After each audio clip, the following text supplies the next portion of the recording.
Hello बच्चों, आज हम एक नए चैप्टर के साथ आए हैं। जो भी है नया टॉपिक, इसमें वाटर अ नेचुरल रिसोर्स। ठीक है, वाटर अ नेचुरल रिसोर्स ये क्लास 7th का चैप्टर है, इसके बारे में हम पढ़ेंगे। तो बच्चों, वाटर तो पता है आपको, पानी होता है, नेचुरल रिसोर्स होते हैं जो हमें मतलब नेचर बाय नेचर मिलते हैं हमको। ठीक है, अब इसमें से पहले हम स्टार्टिंग जहाँ से करेंगे, पहला टॉपिक होगा हमारा natural resource and there types. ठीक है, तो पहले मैं हेडिंग यहाँ डाल देता हूँ, नेचुरल एंड देयर। ठीक है, natural resource and their type में पहले तो हम बात करेंगे नेचर से हमको क्या क्या चीज़ें मिलती हैं। बच्चों, नेचर से हमें क्या मिलता है, जो हमको मदर नेचर हमें प्रोवाइड कराती है। आज के टाइम पे प्लांट हैं जो प्राइमरी सोर्स हमारा मैक्सिमम, जो से हम अगर वो नहीं होंगे तो आज हम भी ज़िंदा नहीं होंगे। प्लांट, ठीक है। अगला जो नेचुरल रिसोर्स है वो क्या है, एनिमल्स हैं। ठीक है, वाटर हैं, वाटर बॉडीज़ हैं, जितने भी सब कुछ जो हमने नहीं बनाया है वो सब कुछ नेचुरल रिसोर्सेज में आता है। सनलाइट हो गई, ठीक है, वाटर हो गया, ये जितनी भी चीज़ें होंगी सब, एयर हो गई, ऑक्सीजन हो गई। देखो, एक दूसरे पे चीज़ें डिपेंड रहती हैं, ये बात सबको पता है। हम नेचर पे डिपेंड हैं बट नेचर हम पे डिपेंड नहीं है, ये बात जान लें तो ज़्यादा अच्छा है। तो इसमें रिसोर्सेज में प्लांट आ गया, दूसरा एनिमल आ गया, ठीक है, और तीसरा क्या हो सकता है, इसी में ले लेते हैं हम, एयर ले लेते हैं। ठीक है भाई, एयर होगा, वाटर होगा, एयर वाटर जितनी भी चीज़ें। और क्या हो सकता है, सॉइल हो सकती है, रॉक हो सकते हैं। ठीक है, देखो जहाँ तक एनिमल्स की बात, अब यहाँ पे ये कुछ पॉइंट्स हैं, आगे भी होंगे तो आप सोच लीजिएगा, मैं इन पे बेसिक्स की बात कर रहा हूँ अभी नेचुरल रिसोर्सेज के अंदर। ये जो मेन प्लांट एंड एनिमल्स को सिर्फ ज़्यादा से ज़्यादा किसकी ज़रूरत होगी, वाटर, एयर एंड क्या कहते हैं प्लांट की, इससे ज़्यादा ज़रूरत नहीं होगी। तो प्लांट भी डिपेंड करते हैं एनिमल्स और ह्यूमंस के ऊपर, और एनिमल भी डिपेंड करते हैं, फुल्ली डिपेंड करते हैं प्लांट के ऊपर। हम भी फुल्ली ह्यूमंस डिपेंड करते हैं प्लांट के ऊपर। तो जो एनिमल हैं वो क्या करते हैं, एयर इनटेक करते हैं, ऑक्सीजन के कहते लेते हैं। ठीक है, ऑक्सीजन ये भी मान लो एक तरीके से नेचुरल रिसोर्स में रख लेता हूँ मैं। ठीक है, तो ये बात हुई, जो हम ऑक्सीजन लेते हैं वो किसकी हेल्प से लेते हैं, प्लांट की हेल्प से लेते हैं। प्लांट क्या करता है, सनलाइट की वजह से, फोटोसिंथेसिस की प्रोसेस से ऑक्सीजन को जनरेट करता है। ठीक है, तो एनिमल डिपेंड हो गया। अब प्लांट क्या कहते हैं, वो भी डिपेंड है हम लोगों के लिए, उसने अपना फूड प्रोड्यूस कर लिया, और क्या कहते हैं उसके बाद जो प्लांट है वो क्या कहते हैं, CO2 की वजह से भी ज़िंदा रहते हैं। भाई जैसे हमारे लिए और एनिमल्स के लिए ऑक्सीजन ज़रूरी है, वैसे ही सेम प्लांट्स के लिए CO2 ज़रूरी है। ठीक है, एयर में बहुत तरीके के मिनरल्स और क्या कहते हैं वो भी पाया जाता है। और एक चीज़ और लिख लेता हूँ उसमें, मेटल। ठीक है, मेटल भी एक क्या कहते हैं नेचुरल रिसोर्स है।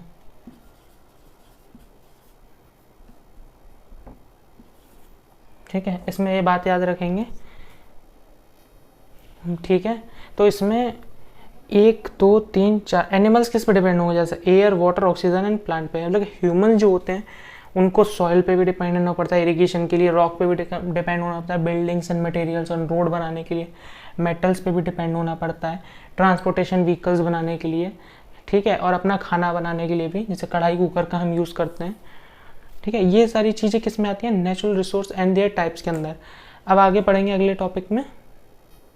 तो बच्चों, ये वाला टॉपिक है types of natural resources. Natural resources की जो टाइप होते हैं इनको 2 कैटेगरी में बांटा गया है, renewable resources and non renewable resources. ठीक है, रिन्यूएबल रिसोर्सेज मतलब, एक सेकेंड, ठीक है, हाँ, रिन्यूएबल रिसोर्सेज में वो होता है जो रिसोर्सेज दोबारा से हम यूज़ कर सकते हैं, यूज़ करने के बाद यूज़ कर सकते हैं। जैसे कि एग्जांपल ले लो, जैसे सनलाइट होती है, सन हमारा इतना अमिट हो रहा है, मतलब सनलाइट प्रोवाइड कर रहा है 5000 साल से भी पहले से भी, फिर भी वो आज भी क्या कहते हैं एनर्जी प्रोड्यूस कर रहा है। तो ये क्या है, एक तरीके से रिन्यूएबल एनर्जी है, कंटिन्यू चलती रहेगी, ऐसी एनर्जी कंटिन्यू चलती रहेगी। तो इस एनर्जी में हम एनर्जी को बार बार रिप्रोड्यूस करके यूज़ कर सकते हैं, ठीक है। विंड एनर्जी हो गई, वाटरफॉल पे जहाँ पे क्या कहते हैं हम hydro electric power plant generator से एनर्जी बना सकते हैं, वो भी क्या होता है, रिन्यूएबल एनर्जी होती है। नॉन रिन्यूएबल एनर्जी में क्या होते हैं, हम किसी चीज़ को एक बार यूज़ कर लें, उसके बाद हम दोबारा से क्या कहते हैं उसको यूज़ नहीं कर सकते। एग्जाम्पल पेट्रोलियम, ठीक है। आज से हज़ारों साल पहले क्या कहते हैं भाई, पता डायनासोर के ज़माने में एक बार एक मीटियोर क्या कहते हैं अर्थ से टकराया था और सारे डायनासोर वहाँ पे ख़त्म हो गए थे, और जो उसके साथ पेड़ भी गए थे वो सब किस में दफन हो गए थे, समुद्रों में, ठीक है, जाके। तो वो जब टाइम टू टाइम क्या कहते हैं उसमें मतलब क्या कहते हैं केमिकल रिएक्शन हुआ, तो वो पेट्रोलियम के अंदर सब बदल गए। ये एक बेसिक सी थ्योरी है, पेट्रोल इस तरीके से बना है, ठीक है। तो क्या हुआ, एक बार कोई भी पेट्रोल जल जाए या डीजल जल जाए, उसे हम यूज़ नहीं कर सकते। तो वो कौन सी एनर्जी होती है, वो नॉन रिन्यूएबल एनर्जी होती है। कोल जितना है वो नॉन रिन्यूएबल होता है, वैक्स हो गया, जितनी भी चीज़ें हैं ये सारी नॉन रिन्यूएबल एनर्जी होती हैं, ठीक है। तो ये 2 पॉइंट्स थे, इस बारे में आगे बात करेंगे हम अगले पॉइंट को लेकर। जी हाँ, ये अगला टॉपिक है, water are renewable natural resources. मतलब वाटर जो है हम इसको बार बार इस्तेमाल कर सकते हैं, ठीक है। इस बारे में हम बताएंगे। देखो, वाटर का जो मैक्सिमम, जो अर्थ का जो मैक्सिमम पार्ट है वो 3/4 वाटर से कवर है, ठीक है, पानी से कवर है। कहाँ कहाँ पे, ओशियंस में है, ग्लेशियर्स में, रिवर्स में है, वाटर बॉडीज में वो आ गया, रिवर्स आ गया, पॉन्ड्स आ गए, लेक्स आ गए। तो मैक्सिमम जो पार्ट है वो क्या कहते हैं, अर्थ का 3/4 पार्ट किससे कवर है, वाटर से कवर है, ठीक है। आगे हम बात करेंगे ये रिन्यूअल कैसे होता रहता है, मैं बताता हूँ। जैसे मान लो कि यहाँ पे ज़मीन है, ठीक है, यहाँ पे ज़मीन है, यहाँ समुद्र है, तो यहाँ पे क्या मैक्सिमम टाइम जो वाटर होता है वो क्या कहते हैं एवोपरेट होता है बादलों में, ठीक है। बादल ऐसे बना देता हूँ, वाटर एवोपरेट होता है बादलों में, और बादल जब इधर मूव करते हैं हवा के थ्रू, ठीक है, जब बादल मूव करते हैं, इसने क्या किया, सी से पानी को कैरी किया, वाटर में क्या कहते हैं वो किया, मतलब पानी को क्या ऊपर ले गया बादलों में एवोपरेशन के थ्रू, ठीक है। एवोपरेट होते ही ह्यूमिडिटी, एक्चुअली सबसे ज़्यादा ह्यूमिडिटी आपने देखी ऑब्जर्व की होगी समुद्री तट मतलब कोस्टल एरियाज़ के पास होती है। क्यों होती है भाई, क्योंकि यहाँ पे सबसे ज़्यादा उमस होती है, ठीक है। तो ये कहाँ आगे की तरफ बढ़े, सी से जो क्या कहते हैं लैंड की तरफ मूव किए बादल, तो उन्होंने क्या किया, अब यहाँ का पानी ले गए बादल दूसरी जगह पे, उन्होंने ड्रॉप कर दिया। मैक्सिमम टाइम जो वाटर ड्रॉप्स होते हैं वो लैंड पे होते हैं, और जब ज़्यादा रह जाते हैं, जो ज़्यादा पानी जहाँ रहता है तो वो माउंटेन पे जाके छोड़ देते हैं, तो वो क्रिस्टलाइज आइस की फॉर्म में बर्फ़ के थ्रू जमते रहते हैं। जैसे ही गर्मी आती है धीमे धीमे बर्फ़ पिघलती है, वही बर्फ़ कह रहा हूँ जो सी से लेके, वही वाटर कह रहा हूँ जो सी से गई माउंटेन्स की तरफ, माउंटेन्स में जम गई, जब गर्मी आई तो धीमे धीमे करके बर्फ़ पिघली और रिवर्स के थ्रू वापस जाके किस में मिल गई, सी या ओशियन में जाके मिल गई, ठीक है। इतनी सी बात है वाटर रिन्यूअल में। तो ये चीज़ जो है ये इसके फॉर्म अंदर आती है, ठीक है। जितने भी पानी गया ऐसे ही साइकिल चलती रहती है, ये साइकिल हमेशा चलती रहती है। तो क्या हुआ इसमें, मेन पार्ट वाटर का हुआ कि नहीं, वाटर बार बार रिन्यू हुआ कि नहीं। वही वाटर कहाँ जाता है, ग्राउंड वाटर में जाता है, एग्रीकल्चर में यूज़ होता है, अलग अलग जगह पे जाके यूजेस कर सकते हैं। तो ये किसकी थ्रू, ये किसकी देन है, नेचर की देन है कि नहीं है, ठीक है। आगे जो हम टॉपिक पे बात करेंगे वो बात होगी स्टेट ऑफ वाटर, वाटर के कितने स्टेट होते हैं, ठीक है। पता ही होगा सॉलिड लिक्विड गैस, इस बारे में बात करते हैं। तो स्टेट में हम बात करेंगे, स्टेट ऑफ वाटर के अंदर ये चीज़ है, ये सॉलिड में है, ये लिक्विड में है, ये गैस में है। तो जो एक बात बताऊंगा बच्चों, जो सॉलिड से गैस में जाती है ये मैक्सिमम 0 डिग्री सेल्सियस पे इतने में चेंज हो जाता है। जो वाटर चेंज होगा मतलब एक तरीके से आइस जो चेंज होगी वो वाटर के अंदर 0 डिग्री सेल्सियस जैसी टेम्परेचर हो जाएगा, वो मेल्ट होने लग जाएगी, तो उसको क्या बोला जाएगा, मेल्टिंग, ठीक है। यहाँ पे लिख दूँ आइस आप समझ जाएंगे। इस चीज़ को बोलेंगे मेल्टिंग, ठीक है। अब यहाँ पे क्या होगा, यही के कहते हैं वाटर 100 डिग्री सेल्सियस पे कर दिया जाए, टेम्परेचर इसका 100 डिग्री सेल्सियस तक पहुँच जाए, तब बोलेंगे इस चीज़ को बॉइलिंग, ठीक है। ये बॉयल होने लगेगा वाटर, और बॉयल होते ही क्या होगा, एवापोरेट होगा, वेपराइज्ड होगा, वेपराइज वीपी डाल देता हूँ मैं, तो ये किस में चेंज हो जाएगा, ये गैस के अंदर चेंज हो जाएगा, ठीक है। ये बात याद रखिए। अब यही चीज़ वापस रिवर्स भी तो हो सकती है, रिवर्सेबल भाई हो सकता है कि नहीं हो सकता है, बता सकता हूँ। तो इसको जब रिवर्स होगा, तो यहाँ पे जब ये रिवर्स होगा, जब ये 100 से कम हो जाएगा, मतलब लेस देन 100 हो जाएगा, जैसे 100 से कम हो जाएगा, जैसे ठंडे से, मतलब कि बड़ी बड़ी जब केमिस्ट्री लैब में आप प्रैक्टिकल करेंगे, गैस से हम लिक्विड में कैसे बदलते हैं भाई, एक पाइप से ट्यूब ले जाते हैं, उसे ठंडे पानी से पास कराते हैं, उसके ट्यूब को, सिर्फ अंदर की गैस में ठंडा पानी नहीं आता, तो वो वैसे ही कंडेंस हो जाती है, फिर से वो वापस गैस से लिक्विड में वापस चेंज हो जाती है, ठीक है। वो बात की बात है, ये छोटे क्लास की चीज़ है, तो अभी नहीं बताऊँगा मैं, सिर्फ समझ लीजिए वापस कैसे होगा। 100 डिग्री टेम्परेचर से, मतलब 100 डिग्री सेल्सियस जैसे टेम्परेचर कम हो जाएगा, वापस 100 इसमें पहुंच जाएगा, तो उसे बोलेंगे कंडेंसनिंग, ठीक है। सेम वापस लिक्विड से फ्रीज कर सकता हूँ मैं, मतलब लिक्विड से सॉलिड में बना दूंगा, फिर से क्या हो जाएगा, ये फ्रीज हो जाएगा, सेम ये 0 डिग्री सेल्सियस। अब यहाँ पे मैं 0, देखो इसको प्लस में ले लेता हूँ, इसमें थोड़ा सा मैं स्लाइटली माइनस में 0.0, 0.1 मान लो, 0.2 ऐसा समथिंग कुछ, इतने पे ही ये जम भी जाता है, ठीक है। वैसे अगर एक्यूरेट लिया जाए तो -3 या 4 पे क्या कहते हैं जमता है, ठीक है। वो बात बड़े लेवल पे जब हो जाएंगे तब पढ़ेंगे, अभी छोटे में इतना पढ़ना ज़्यादा ज़रूरी है, जो है बेसिक के लिए इतना बहुत है, ठीक है। तो ये चीज़ें इस तरीके से काम करती हैं, सॉलिड से लिक्विड, लिक्विड से gas, melting, boiling, condensing and freezing, ठीक है। ये बात आ रही, आगे बढ़ते हैं अगले टॉपिक पे। तो ये अगला टॉपिक है बच्चों, स्कैरसिटी ऑफ वाटर। इसमें मैं एक चार्ट बनाया है, वो मैं बताऊंगा आपको। पहले तो ये मैंने जो 100% जो चार्ट बनाया है, ये मान लो एक तरीके से जितना भी अर्थ पे वाटर है, ये 100% वाटर की बात करी है मैंने इसमें, तो जितना भी अर्थ पे वाटर है, मान लो 100% है, तो उसमें से जो 97% वाटर है वो क्या है, सॉल्टी वाटर है, जो हमारे ओशियंस में पाया जाता है, ठीक है। 97% वाटर सॉल्टी है, जो हमारे पीने योग्य भी नहीं है बच्चों, इसको हम पिएंगे तब भी प्यासे मर जाएंगे, डिहाइड्रेट हो जाते हैं, ठीक है। और जो बाकी का बचा हुआ 3% है, वो क्या है, फ्रेश वाटर है। अब फ्रेश वाटर जो 3% है, ये अब हम मान लेते हैं ये खुद में अपना 100%, ठीक है। इस तरीके से एज्यूम करेंगे हम कि जो फ्रेश वाटर है, अब 3% जो टोटल में से था ना, अब इसका 3% मान लिया 100%, मतलब अब 3% का 100% माना, उसमें से जो 79% वाटर है वो आइस कैप इन ग्लेशियर, मतलब वो बर्फ़ के फॉर्म में ग्लेशियरों में दबा हुआ है, मतलब कि अटका हुआ है, ठीक है। इस तरीके से बोलेंगे। और बाकी का ये जो बचा, ये 79 20% है, वो हमारा ग्राउंड वाटर है। ग्राउंड वाटर मतलब जो ज़मीन में हम ट्यूबवेल के थ्रू निकालते हैं, वेल्स के ट्यूबवेल के थ्रू एग्रीकल्चर के लिए निकालते हैं, या अपनी समर की टंकी में भरने के लिए निकालते हैं। वो कौन सा पानी यूज़ करते हैं हम, ग्राउंड वाटर यूज़ करते हैं। अब जो लास्ट बचा ये 1% वाटर, ये 1% 1 2 3 4 ये 4 जगह डिस्ट्रीब्यूट हो जाता है, ठीक है। पहला जो डिस्ट्रीब्यूट होता है वाटर इन लेक। अब 1% का भी जो 50, अब इसको हमने जैसे 100% माना, अब इसका भी 100% मान लेते हैं। तो मैंने क्या किया, वाटर इन लेक में इसको मैंने अब 52% जो कैप करता है, जितनी भी लेक है उसमें 52% पानी मतलब लेक में रहता है, एज्यूम ये किया जाए, ठीक है। और इसमें से 38% जो पानी होता है वो वाटर इन सॉइल में होता है। एक मिनट इसको सही कर देता हूँ, वाटर इन सॉइल के अंदर है, थोड़ा गड़बड़ हो गई थी मुझसे लिखने उस टाइम पे, ठीक है।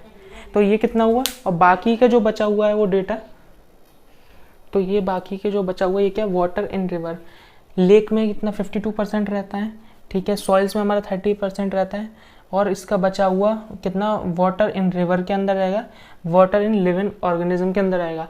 एक टॉपिक सा एक पॉइंट मैंने और नहीं लिखा, यहाँ लिख देता हूँ, वाटर इन एटमॉस्फेयर। भाई जो वाटर है वेपर्स के फॉर्म में हमारे किस में होता है, यहाँ पे लिख देता हूँ, किस में क्या होता है, वेपर्स के फॉर्म में एटमॉस्फेयर में हमारे होता है, ठीक है। वाटर इन एटमॉस्फेयर, ठीक है। यहाँ पे मैंने लिख दिया है इस बारे में। तो क्या कहते हैं, ये वाला चार्ट इसको शो करता है कि हमारा कितना परसेंट, मतलब कितना पानी कहाँ कहाँ डिस्ट्रीब्यूट होता है। 3% हम पानी यूज़ करते हैं बच्चों, और उसका भी 79%, अगर इसको 100% मान लिया जाए, उसका भी 79% ग्लेशियर में कैप्ड है आइस की फॉर्म में, ठीक है। उसके बाद भी जो बचा हुआ रह गया 20% ग्राउंड वाटर है, 1% यहाँ डिस्ट्रीब्यूट हो जाता है इस तरीके से। आगे बढ़ते हैं। तो ये अगला टॉपिक है बच्चों ग्राउंड वाटर। ग्राउंड वाटर में 2 तरीके से पानी निकाला जाता है, एक तो वेल मतलब कुएं के थ्रू, एक ट्यूबवेल के थ्रू, ठीक है। तो जो कुएं के थ्रू निकाला जाता है वो ज़्यादा गहरा नहीं खोदा जाता है जितना समरसेबल के थ्रू खोदा जाता है। समरसेबल के थ्रू कम से कम 300 फीट 400 फीट इतना गहरा तक खोद दिया जाता है, बट हमारा जो वेल होता है वो इतना ज़्यादा गहरा नहीं होता, उसके लिए इतना वाटर मिल जाता है। तो जब हम खोदते हैं तो पहली जो लेयर मिलती है हमें सॉइल की मिलती है, ठीक है। जो हमारी पहली लेयर होगी वो किसकी, मिट्टी की मिलेगी। जो उसकी अगली लेयर होगी वो उसमें मिलेगी सैंड एंड ग्रेवल की मिलेगी, ठीक है। मिट्टी और क्या कहते हैं, थोड़ा चिकना पत्थर टाइप, छोटे छोटे कण वाले, ठीक है। उसके बाद क्या हमको वाटर मिल जाएगा जहाँ पे हमारा क्या कहते हैं वो खुद जाता है, क्या बोलते हैं, मतलब पानी मिल जाता है किसका, उसका वेल का। इसके बाद जब हम नीचे और खोदेंगे तो इसमें लोम मिलेगी, ठीक है। फिर उसके बाद क्ले मिलेगी, उसके बाद क्या मिलेगी, इम्परमेबल क्या कहते हैं रॉक्स मिलेगी। तो जो इम्परमेबल वो रॉक्स को हम क्या बोलते हैं, एक तरीके से लाइमस्टोन टाइप बोल सकते हैं, ठीक है। लाइमस्टोन के बाद जब यहाँ नीचे और खुदाई करेंगे तब हमें वाटर मिलेगा जो एक्सेक्ट ज़्यादा क्वांटिटी में होता है। हम मैक्सिमम इसी वाटर का यूज़ करते हैं ग्राउंड वाटर के लिए, ठीक है। तो आगे जो हम अपने अगले टॉपिक पे बढ़ेंगे वो, तो ये अगला टॉपिक है बच्चों depletion of water table. Depletion of water table में हम क्या कहते हैं, बात करेंगे जो वाटर, इसके पॉइंट्स हैं जो किन कौन कौन इस वाटर पे डिपेंड करता है। पहली बात करूँगा मैं पॉपुलेशन की, ठीक है। पॉपुलेशन, तो जो पॉपुलेशन है बच्चों हमारी, मैं पहले तो ये बता दूं इसमें है क्या। जो वाटर होता है वो हम कैसे भी इजीली कैरी करके ले जा सकते हैं, हम बहुत सारी चीज़ों में यूज़ करते हैं। कहीं पोर्टेबल होता है, इजी टू कैरी होता है, ठीक है। यहाँ से वहाँ ट्रांसफ़र भी कर सकते हैं, रिवर्स या कहते हैं कैनाल्स के थ्रू, ये बात है। तो अब जो पॉइंट है यहाँ पे पॉपुलेशन की बात करूँगा मैं यहाँ पे। देखिए जैसे हमारी पॉपुलेशन बढ़ती जा रही है तो हमारे जीने के लिए पानी की ज़रूरतें भी बढ़ती जा रही हैं बहुत लोगों के लिए, ठीक है। चाहे वो खाना बनाने के लिए हो, पीने के लिए हो, कपड़े साफ़ करने के लिए हो, ठीक है। और भी बहुत सी चीज़ों पे डिपेंड रहते हैं अपने, पॉपुलेशन हमारी जो भी है वो डिपेंड रहती है वाटर पे। और मैक्सिमम जितनी ज़्यादा पॉपुलेशन है वो किस पे डिपेंड रहती है बच्चों, ग्राउंड वाटर पे डिपेंड रहती है। और आज के टाइम पे ग्राउंड वाटर को हम ख़त्म करते जा रहे हैं। इतना हम क्या कहते हैं वाटर एक तो हार्वेस्ट नहीं करते हैं, उससे ज़्यादा हम क्या कहते हैं वेस्ट कर देते हैं बच्चों। वाटर हार्वेस्ट तो पता ही है, पानी को बचाना, पानी को सेव करना। अब पानी को वाटर हार्वेस्ट का क्या कहते हैं, एक अलग थोड़ा सा अलग सा टॉपिक है, ज़्यादा कुछ नहीं है। पानी को मतलब जो रेन वाटर है उसको सेव करना और ग्राउंड के अंदर भेज देना, इसकी एक प्रोसेस होती है, वो किसी और दिन बता देंगे। बस सिंपल से बता देता हूँ कि एक गड्ढे में एक थोड़ा सा 5 भी ज़्यादा हो गया, 3-4 फीट का गड्ढा खोदने के बाद उसमें पत्थर कंकड़ आप ऐसे डाल दीजिए, और ऊपर से क्या कहते हैं ऐसे जितना भी एरिया आप कवर करेंगे और उसमें थोड़ी सी ढलान बना दीजिएगा, तो उसमें जितना भी एरिया में पानी फैलेगा ढलान के थ्रू उसमें गड्ढे में आते जाएगा, नीचे चला जाएगा, ग्राउंड वाटर हो जाएगा, ठीक है। वो हार्वेस्टिंग होती है। बट हम क्या कर रहे हैं आज के टाइम पे, एक्सेस ऑफ अमाउंट में हम वाटर को क्या कहते हैं स्पेल कर रहे हैं, ख़त्म कर रहे हैं। और जो पानी हम यूज़ करते हैं वो रिन्यूएबल भी नहीं हो सकता। मैक्सिमम हम कपड़े धोते हैं किससे, वॉशिंग पाउडर से धोते हैं, नहाते हैं तो हम साबुन से नहाते हैं। अगर वही पानी हम खेत में या किसी जगह छोड़ देंगे तो वो पानी उस सॉइल की फर्टिलिटी को भी ख़त्म कर देगा। इतना खतरनाक पानी हो जाता है वो, इतना बेकार पानी हो जाता है, ठीक है। तो हम जो यूज़ कर रहे हैं उस पानी को भी हम ढंग से यूज़ नहीं कर सकते। ऐसे बहुत सारे तरीके हैं जिससे हम पहले के टाइम पे जब हम जीते थे उस पानी को हम तब यूज़ कर सकते थे, ठीक है। आगे आता है एग्रीकल्चर पॉइंट। तो एग्रीकल्चर में बात करेंगे हम, जो हम जैसे हमारी वो बढ़ती जा रही है, आबादी बढ़ती जा रही है, पॉपुलेशन बढ़ती जा रही है, ऐसी डिमांड बढ़ती जा रही है खाने की, ठीक है, जीने के लिए। तो उसमें जब डिमांड बढ़ेगी खाने के लिए तो फिर क्या होगा भाई, एग्रीकल्चर ज़्यादा होगा, बड़े स्केल पे होगा, और बड़े स्केल पे होगा तो क्या पानी की भी ज़्यादा ज़रूरत पड़ेगी। ठीक है, पानी की ज़्यादा ज़रूरत पड़ रही है तो हम क्या कर रहे हैं, एक तरीके से जब खेत में पानी छोड़ते हैं तो दो जगह से पानी आता है। एक तो ग्राउंड वाटर जो हम ट्यूबवेल के थ्रू निकालते हैं, एक कैनाल छोटी छोटी, मतलब बोल दिया जाए नहरें टाइप की होती हैं, वो क्या कहते हैं, उनमें से भी छोटी नालियाँ निकाल के हम किस में ले आते हैं, अपने खेतों में ले आते हैं एग्रीकल्चर करने के लिए। ठीक है, तो ये भी डिपेंड करता है। अब हम क्या कर रहे हैं, ज़्यादा से ज़्यादा पानी वेस्ट कर रहे हैं तो ग्राउंड वाटर क्या कहते हैं, लेवल डाउन हो रहा है। जैसे ही डाउन हो रहा है तो सारी कैनाल्स भी सूख रही हैं और हमें और डीप में जाके क्या कहते हैं, बोरिंग करनी पड़ रही है। समझ में आई। तो इंडस्ट्रियलाइजेशन की पहले बात करें, दोनों है, इंडस्ट्रियलाइजेशन पे आते हैं। तो इंडस्ट्रियलाइजेशन में क्या होता है, जो बड़ी बड़ी इंडस्ट्रीज होती हैं वो अपने बड़े स्केल पे पानी को रिक्वायरमेंट चाहिए होती है उनको, चाहे वो गाड़ी बनाने के लिए हो, चाहे क्या कहते हैं कुछ भी, कोई भी प्रोडक्शन करने के लिए हो, पानी की बच्चों इंडस्ट्री में बहुत से ज़्यादा ज़रूरत पड़ती है। ठीक है, आपको पता है, मैंने ऐसे ही कहीं पढ़ा था कि एक गाड़ी बनाने के लिए भी समथिंग 10 लाख लीटर पानी यूज़ हो जाता है। ठीक है, अब वो पानी जहाँ यूज़ हुआ है तो उसका मतलब ये नहीं कि वो फिर से यूज़ हो सकता है भाई, ऐसा नहीं हो पाता मैक्सिमम टाइम। ठीक है, तो ये सबसे ज़्यादा रिक्वायर्ड, सबसे ज़्यादा पानी कौन और वेस्ट करता है, खर्च करता है, वो इंडस्ट्रियलाइजेशन करती है। उसके बाद आता है कट डाउन ऑफ ट्री। ठीक है, जो हम पेड़ पौधे काट रहे हैं भाई, जितने पेड़ काटेंगे वहाँ क्या होगा, उतनी बंजर ज़मीन होगी, वहाँ बारिश कम होगी, और जो हमारे पेड़ होते हैं उनकी रूट्स होती है वो क्या करती है भाई, मिट्टी को होल्ड करने की कैपेसिटी रखती है। इस वजह से लैंडस्लाइड भी नहीं होते हैं बच्चों। समझ में आई। सोच रहे हैं लैंडस्लाइड क्यों हो रहे हैं हर जगह, तो लैंडस्लाइड भी इसी वजह से होते हैं कि जब हम पेड़ काटते हैं तो उसकी जो रूट्स होती हैं, जो जड़ें होती हैं, मिट्टी को होल्ड करके रखती हैं, वो भी नहीं कर पाती, इस वजह से लैंडस्लाइड होती है। तो हमारा वो मोटिव नहीं था, हमारा पानी का मोटिव था। तो जहाँ पेड़ कम होंगे वहाँ बारिश भी कम होगी। ठीक है, ये हाँ, वाटर कंजर्वेशन, इसमें बात करेंगे। वाटर कंजर्वेशन में छोटा सा टॉपिक है और ये हमारा आज का लास्ट टॉपिक है। वाटर कंजर्वेशन बच्चों होता है एक तरीके से, कंजर्वेशन का मतलब है संरक्षण, बचाना किसी चीज़ को। ठीक है, पानी को हम किस तरीके से बचा सकते हैं, तो इसमें ज़्यादा बड़ी बात नहीं है। देखिए, अवॉइड वेस्टिंग ऑफ वाटर, जब हम पानी को वेस्ट करते हैं, मतलब वेस्ट जो कर रहे हैं उसको अवॉइड करें, जितना कम करेंगे। जितने भी मतलब नल हैं या कोई भी चीज़ जब कोई लीक हो रही होती है उसको हम बंद कर देंगे, उतना पानी भी वेस्ट होना क्या कहते हैं बंद हो जाएगा। तो एक तरीके से हमारे वाटर कंजर्व ही हो रहा है, बच रहा है, वेस्ट नहीं हो रहा। ठीक है, leaking pipe for government water spelling should be fixed by a multiple authorities. ठीक है, जितनी भी अलग अलग अथॉरिटीज़ हैं, सबसे पहले लो तो म्यूनसिपल अथॉरिटी ही डिपेंड होता है, जो क्या कहते हैं मतलब म्यूनसिपल कॉरपोरेशन के कहते हैं, ये सारी चीज़ों को देखता है। जैसे कि एक तरीके से वाटर वर्क टाइप का काम होता है उनका, कि पानी को यहाँ से वहाँ पहुँचाना, जो मतलब कि सिटीज़ में जो सप्लाई होता है, अगर वो भी कहीं कोई टूट रहा हो तो उसको फिक्स करें, तो उतना पानी भी कंजर्व हो रहा है। इरिगेशन के टाइम हमें क्या करना चाहिए, ड्रिप एंड स्प्रे क्या कहते हैं इरिगेशन करनी चाहिए। ठीक है, क्यों, उस जितना भी ड्रिप मतलब ड्रिप इरिगेशन तो आपने देखी होगी कि सीधा जो पानी होता है वो रूट्स पे डाला जाता है और पूरा ग्राउंड मतलब सूखा रहता है, उतनी जगह गीली होती है जहाँ पे प्लांट होता है और प्लांट के रूट्स होते हैं। ठीक है, स्प्रे मतलब स्प्रे करके क्या कहते हैं उस पर रूट्स पे और क्या कहते हैं उसके प्लांट के ऊपर पानी डाला जाता है, जितना भी है, और जितना भी वाटर, अभी यहाँ क्या हुआ, उतने ही एरिया को वाटर में मतलब पानी मिला जितनी की ज़रूरत थी, बिना बात के वेस्ट नहीं हुआ उतना पानी जितना पूरे मतलब हम उसमें मतलब एग्रीकल्चर के टाइम फैला देते हैं। ठीक है, हर एक चीज़ गीली नहीं हुई उतना ग्राउंड, तो उतना पानी हमने क्या किया, कंजर्व कर लिया।